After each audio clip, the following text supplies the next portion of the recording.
Yo, Kush Security, I hope you're watching. Up yours. Man, I hate hackers.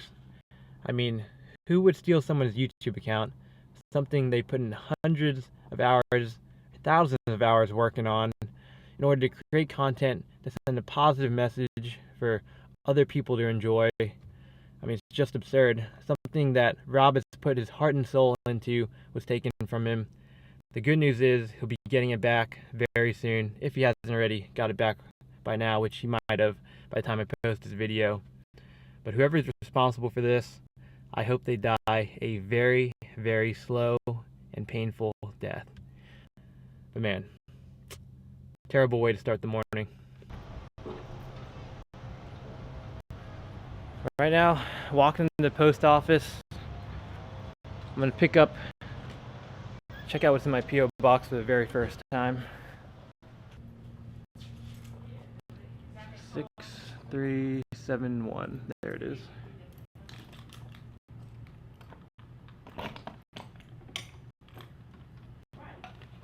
There we go. Whenever I'm in a bad mood, thing that I've found that always helps me feel better is being near the water, even if I'm not fishing. So I'm gonna chill out here for a little bit. I'm gonna get on with the rest of my day. I've got the first ever mail to be sent to my P.O. box right here, sent by you bros.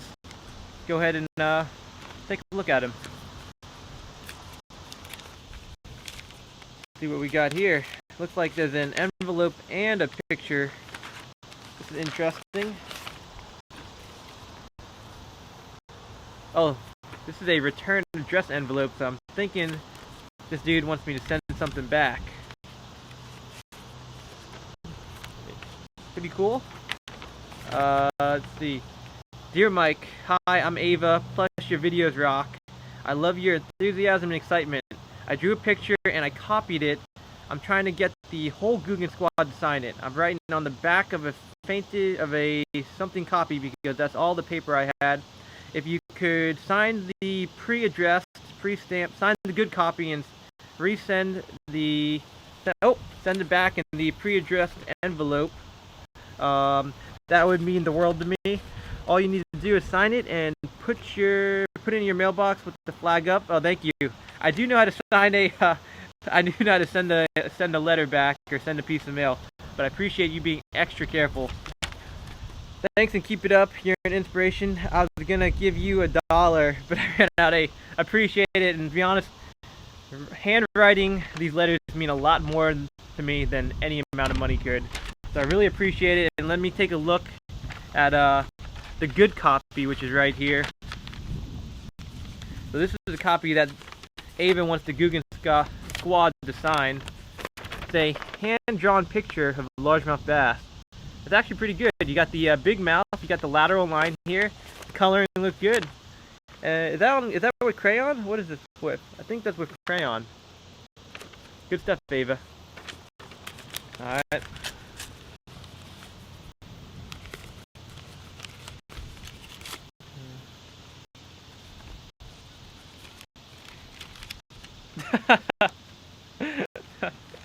Who is this sent from? This is from Ralph Che from Texas. I'll just show it to you guys. This is what Ralph sent from me right here.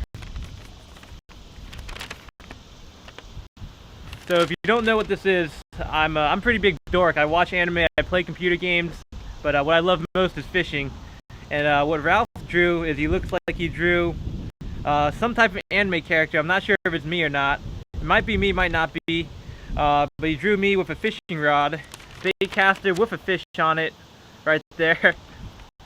Hey, I appreciate it, Ralph. It's a really good drawing. Good stuff, man.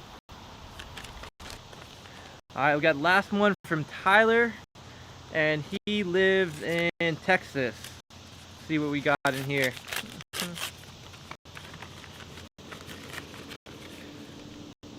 Oh, looks like we got a little bait here.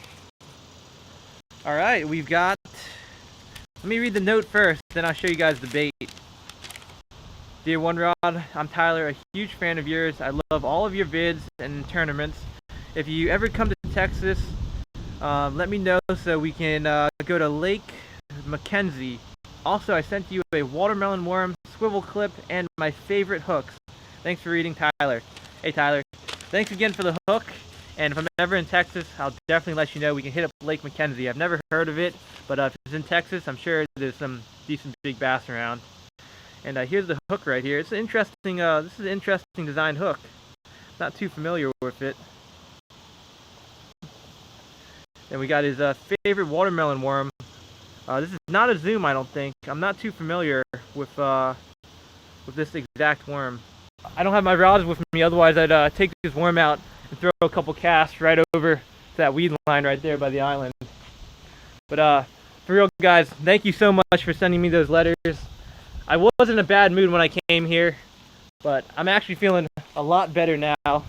Big thanks to you for sending me this stuff. Really, really appreciate it. Alright, I'm in a good mood, geese. You guys are okay today. So I'm gonna head back, and we gotta prepare for a big trip. I'm leaving tomorrow, going international. So tomorrow morning, my flight leaves at 4 a.m. Rob and I are gonna be going to Monterey, Mexico to do some serious bass fishing.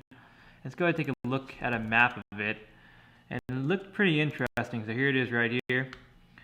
The thing that was most interesting about it was I really didn't see any bodies of water. If you can see, there's not a single body of water in this entire region. So I'm not sure exactly what we're going to be fishing. Actually, Rob's not really sure either, but the dude we're going with apparently says it should be pretty good. It's like way down here. I'm sure we'll figure it out one way or the other. The one thing I was concerned about was the safety of traveling to Mexico. Let's see. Travel warning. Let's see what it says a little bit. Warning: safety, security, violent crime, kidnapping, homicide, carjacking, robbery. Okay. General conditions. Alright, safely visit Mexico each year. Tourist destinations. I don't know how touristy the fishing spots are going to be. Engage in serious problems can occur everywhere. Innocent persons have been killed. Number of youths murdered in Mexico is 100. It looks like 100 each year, which is, I don't think if there's millions visiting, that number doesn't really scare me. Gun battles between rival criminal organizations. U.S. citizens are encouraged to lower their personal profiles and avoid displacing indicators of wealth, expensive jewelry, watches, or cameras. Alright, Rob, you might have to cool down the vlogging for this trip. Maintain awareness of the surroundings, isolated stand-up potential victims, kidnappings, traditional, express, and virtual kidnappings. Carjacking and highway robbery are serious problems in many parts of the border region. U.S. citizens have been murdered in such incidents. Comply with carjackers' demands. Alright, so if I get carjacked, let them have whatever they want. Noted. Alright, state-by-state assessment of security conditions. So I'm going into Monterey. Let's just take a look at that one. Here we go. Nuevo Leon. Monterey is a major city / travel destination. Exercise caution in the state of Nuevo Leon. Government person travel city only during daylight hours on toll roads. Must return to the city of San Pedro Garcia municipal boundaries to abide by a curfew of 1 a.m. and 6 a.m. Alright, so we got a little curfew, not a big deal. Let's get packing. I've just about finished packing up. Let me show you what I'm bringing along. Got extra plastics right there. Bag with my laptop and chargers and whatnot. Nothing in there. Got my reels right here. Some extra stuff, tripod, surge protector. Here, got all my camera gear, except for the, the camera I'm holding can go in here as well. Then clothing, just brought the minimum amount, 7 pairs of socks, 6 pairs of shorts, 6 pairs of shirts, and 5 pairs of underwear. I might be a little short on those, but should be alright. and as for rods, unfortunately, United Airlines is not allowed for full-size rod tubes, so I'm going to have to bring some travel rods right here. And the reason why they're laying out in the sun is because last time I came back from the Bahamas, the airline lost my rod tube. They had to find it and mail it back, and I haven't opened it since. And somehow water got in it, so there's actually mold growing on the cork down there, which I cleaned off. Pretty gross, but should be alright now. I'm gonna pack all this stuff up. And oh, one more thing I gotta show you guys. This is the best part. Final thing for today, I need to unbox what's in here. I'll give you a hint. It's something that's gonna help me catch a 10-pound bass. I've been chasing that my entire life, and I think this trip might be the time to do it. Check out what's in this box. While I'm in Mexico, I'm gonna try to get up videos every day of the trip. If there's internet, if there's not, then you'll have to wait. But I'm gonna try to do a lot of uploads while I'm down there. I'll be there for 6 days, and hopefully doing a lot of fishing. I don't even know what exactly we're doing. I'm doing at least a little bit of fishing, hopefully a lot. So that's why I picked up some baits in here that are gonna help me catch some of those gigantic bass in Mexico. Oh, good one to start right here. We have the Duo Realis Onimasu. I got it in a yellow perch pattern because it kind of resembles the tilapia that are down there. So I've never actually caught a big fish on a swim bait because there's not really a lot of waters that you can throw them in up here, but definitely gonna do some swim bait fishing while I'm down there.